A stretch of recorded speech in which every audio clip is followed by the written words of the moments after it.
Hi, friends. I hear a lot about Joe Rogan, and I hear his podcast is great and everything, but I want to respond a little bit to this right here. No, Chomsky said. Either way, people are trying to control what people do and don't say, and I think when you do that, you run into real problems. Like, who the fuck are you? Who are you? Who are you to decide? You know, and even Noam Chomsky said something about Sam Harris and Jordan Peterson that free speech does not apply to hate speech. What? Like, yes, it does. Yes, it does. That's crazy. That's someone who's really smart and say it doesn't. Yeah. Okay, so it's available on YouTube. So he put some post saying he was blocked from something. Doesn't matter. The point is. Okay, Joe Rogan. This is not an issue of freedom of speech, as I said in an earlier video, because freedom of speech refers specifically to the negative right to be free from interference in speaking. But that doesn't mean you can go to somebody else's house and speak whatever you wish and have them have to let you stay there and talk. The people who are being banned by Twitter and YouTube and whatever do not own Twitter or YouTube, so they have no right to speak here. I agree with you that in principle it's a better idea to uphold very broad standards for speech. So, if I were YouTube, I wouldn't ban Alex Jones. I would prioritize instead the encouragement of the marketplace of ideas to do its work, which I think banning people is definitely contraindicative of. Let's listen to a little bit more. One thing that's been shown is that they're trying to silence more, they're trying to stop the spread of conservative ideology and spread liberal ideology. Like, they're actively trying to do that. I feel like there's a real worry that when you have a platform, whether it's YouTube or something like that you could get infected by, like, say, shit posters. If shit posters just, they're more prolific, right? Like, if you just look at the comments on YouTube, like in a lot of, like, really popular things, the comments are horrific. Like, way disproportionate to how they would be in the real world. Like, the comments and the anger that you find in a lot of YouTube videos, especially if you look at, like, the comments of podcasts. Holy shit, dude, people are opinionated, right? They got some crazy, wild fucking opinion. Now, if you were YouTube, you'd be like, we have to figure out a way to stop people from saying faggot, or we have to figure out a way to stop people from doing this, or stop people from being homophobic. We have to figure out a way to stop people from supporting Trump. We have to figure out a way to stop people from talking about the wall. We have to figure out a way, and as soon as you start doing that kind of stuff, you run into a real slippery wall. You're deciding what people should and shouldn't be able to say, even if it's legal. That gets real weird, because then you don't have a free speech. But it's YouTube's platform. If I want to host Eric's symposium of leftist nonsense at Eric's house, then that's fine. If I want to open up a place that says only leftist speakers can use my version of YouTube that I've made, called LeftTube, where we are very strict about curating the content exactly as we want, that's fine, because it belongs to me, or belongs to them, or belongs to whoever. It's their prerogative. It's not a freedom of speech issue. It is, however, reflective of a value that says, that's controlling. I agree. There's a controlling sense of smug correctness that is totally misplaced on the part of those who, well, like that article I read and dismantled this morning. Anyway, let's proceed. Speech platform, you have a left-wing platform. Like, your platform is now left-wing. And I'm not saying you're wrong, but I'm saying it strengthens the position of the people you oppose, because they are being suppressed. Like, you can see they're being suppressed. Even if they're wrong. You put a guy in jail because his dog says, listen to Pop when he says Steve Heil. Like, boy, you just look real fucking stupid to most people, and now the fight is on. And now it's going to be this swarm of controversy where people are free. I just found out about it yesterday. I just found out about it last night, I think. It might have been this morning when I woke up. YouTube has reported. Oh, do you hear about this? Your kids, what? This famous conspiracy theorist, his videos have been coming up in the YouTube Kids app, teaching, like, flat Earth type shit and, like, the planet. Or, good stuff. Yeah. YouTube's getting a lot of... There's too much. Here's the thing about YouTube. No, this is in defense of them, because I had dinner with some big wigs at YouTube, and some of the stuff they said was very annoying, and not really calling things hate speech. It just weren't. Like, talking about something about community guidelines strike. They put a conversation on their playlist between Sam Harris and Douglas Murray, two intellectuals, and they said that it was because it was hate speech. And all that is the fact they could just say that just drove me nuts. But they're dealing with who knows how many videos every day. I mean, it's insane. How could they possibly even know the videos? Okay, the total number of people who use YouTube is, what is that number? Oh my God, 1,300,000,000. 300 hours of video uploaded to YouTube every minute. Almost 5 billion videos are watched on YouTube every single day. In an average month, 8 out of 10 18 to 49-year-olds watch YouTube. One of the things this woman said to me that I agree with her on, I believe her, because this is not about opinion. This is about the way YouTube works. She said right now we have very crude tools to find offensive speech, hate speech. They're very crude tools. Sometimes miss the mark. And sometimes when you're dealing with, like, subtlety, like humor, like I could say, hey, you fuck, and people go, oh, he was angry. Like, obviously not. You hear the tone, like someone saying that, they're saying it to friends and they're joking around, they're being silly, and everybody's laughing. YouTube misses that. They don't know what's humor and what's not. So are you saying that you can never make a joke about, a guy's dick? Or you can never make a joke about a girl's vagina? Or you never make a joke about heterosexual? But if you work for any big tech company, that's not in the menu. You don't get to be that. Like, you don't get to promote that. You don't get to agree with that. It's weird. It's not good, because it's not open speech. you're supposed to be able to talk shit through. I like to listen to someone who has a very strong opinion about something and see if it resonates with me. And if you stop that, I'll stifle that. I was just going to demonetizing a video though isn't censoring someone. It's encouraging censorship. This is why, because you don't want to be demonetized. If you have a video and that video can make you $500, if it's No, Joe Rogan, I'm gonna have to disagree with you there.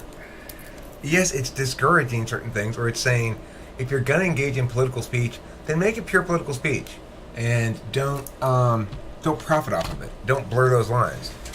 Protected speech is not any speech. We're all in agreement about that. It doesn't include threats of violence. It doesn't include incitations of violence. It doesn't include slander and libel. It doesn't include lies in general. That's the legal understanding of protected speech. This hate speech distinction being made is obscene and absurd. Because obviously, context and tone define whether or not something is hate speech. And if I want to engage in an example of hate speech in order to critique it in whatever way I wish to critique it, to treat it as an object of analysis, then I need to be able to do so. And being able to distinguish between an element in analysis and an object of analysis is important. If you can't make that distinction, then you're not even beginning to be equipped to try to make a distinction at all. So it's always going to be trumped by the illocutionary frame. That is to say, the implicit internals of the person that are inaccessible to other people is what's going to make decisive in the question. What's the person's real feelings? I mean, I delete some needlessly inflammatory, trolly comments that have a bunch of hate speechy words in them sometimes, and I don't feel even a shred of a qualm about it. Well, because it's my channel, it's YouTube's platform, and YouTube empowers me to curate my channel as I see fit. So if something is just like, you know, all the blank people are blanks, then I'm just gonna delete it. It's not worth rewarding that person for their complete lack of discursive effort. However, remember, I'm neither a public space nor a government body. YouTube's neither either. So that's the salient point. I would agree with him though here about if it's up and it gets ads, or it can make you $0. But that's a $500 incentive for you to not talk about whatever the fuck got demonetized. Right, but that then makes your argument like, what were you making the content for in the first place? Or No. It's a motivation for you to censor your speech. Whatever you're making it for in the first place, you presume that someone was just making it to make that's it. That's a specious argument, because here's the deal. I can just make two videos, one of them non-monetized, one of them monetized. And I have no entitlement I have no right to make money off of everything I do. It's up to me. If I want to choose my time to make my point, regardless of whether it's monetized, that's up to me. And if I wish to make another video that is monetized, well, that's also up to me. I've made a lot of videos that aren't monetized. I've had it be no incentive at all. This guy might make $500 off a video. Sure as hell, I'm not going to make any $500 off of it. If I were going to make $500 off of it, maybe I'd be more motivated to alter my content so that it was always that profitable. Maybe, but the point is, if I'm making $500 a video, that's the least of my problems. It's the least of my fucking problems. I got other problems to deal with. Like, what am I going to do with all this money?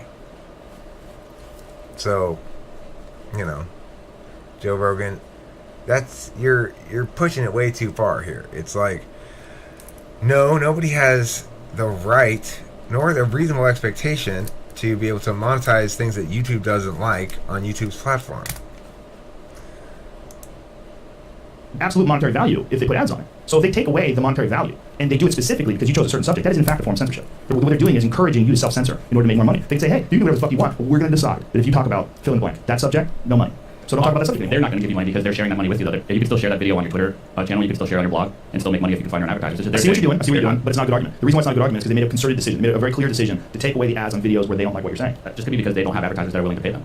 That's the way I would look at it. the advertiser didn't want to pay them because of like Douglas Murray and Sam Harris talking. Maybe they couldn't find the money for it. And they're like, guess what? This is not monetized. Okay, you don't know this. But Joe Rogan, you already gave the answer to that. They have fairly blunt tools. They can't possibly curate all these things by person, like by a person watches them all, and they want to.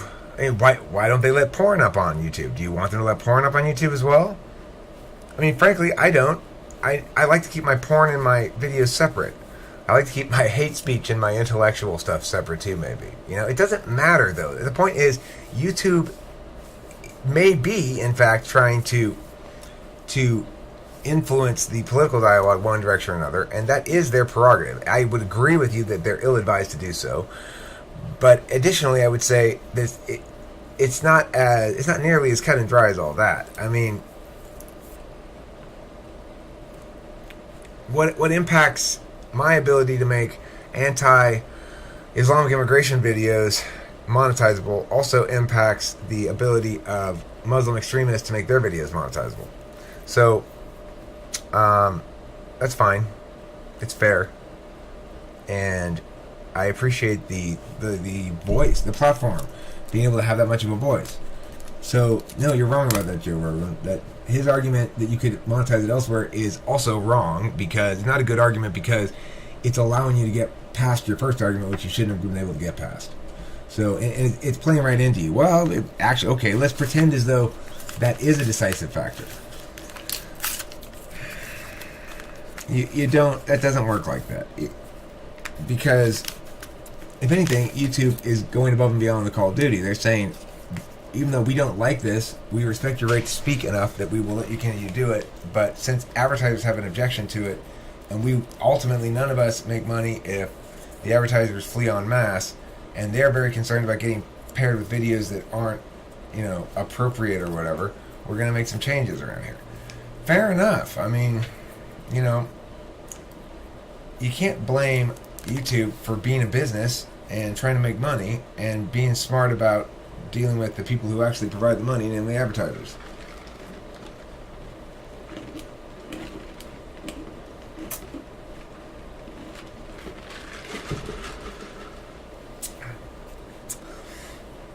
Maybe,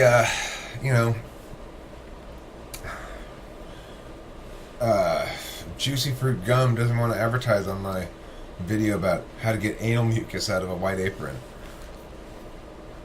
I don't know.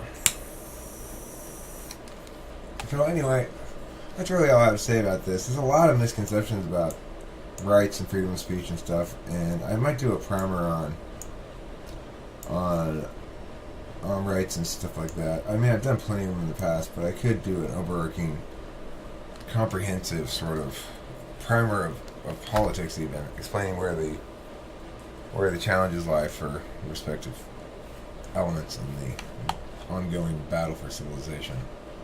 Thanks for watching. Don't forget to eat plenty of cheese. Joe Rogan, you seem like a very down-to-earth, cool guy, and I take you at your word that you're interested in hearing people with ideas. Really, you should talk to me. You should have me on your show.